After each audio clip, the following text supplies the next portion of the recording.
দোকান দেবো বলে ক্লিপ কিনে এনেছিলাম, তার আগেই বাজ পড়ে সব ভেঙে গেল। Good morning everyone. সকালে উঠে খেয়ে নিয়েছিলাম রুটি আর শাক ভাজা, দেন তারপর আর কিছু করিনি, তাই কোনো ক্লিপও নেই। দুপুরবেলা খেয়েছিলাম ভাত, ডাল, আলু ভাজা, আলু চিচিঙ্গে ভাজা, শসা আর পেঁয়াজ। দেন সন্ধ্যাবেলা বাবা এনেছিল একটা পাউরুটি, সেটাই চা দিয়ে খেয়েছিলাম। অ্যান্ড না না, আমি আবার আমার ঘাম দেখাতে আসিনি, আমি অ্যাকচুয়ালি ক্লিপের ব্যবসা শুরু করেছি। কি তোমাদের বিশ্বাস হচ্ছে না? চলো দেখাই।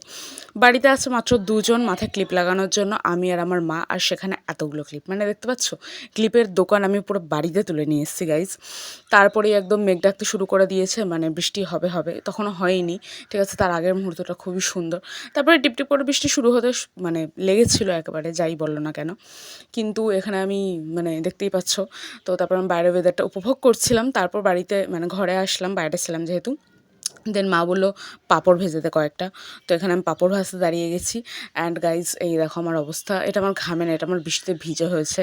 কারণ কি আমি একটা বিদ্যুতের ঝলকানি তোলার জন্য গাইজ দাঁড়িয়েছিলাম, কি আর বলবো। তো ভিডিওটাই ভালো লাগলে লাইক আর সাবস্ক্রাইব করতে ভুলবে না। টাটা।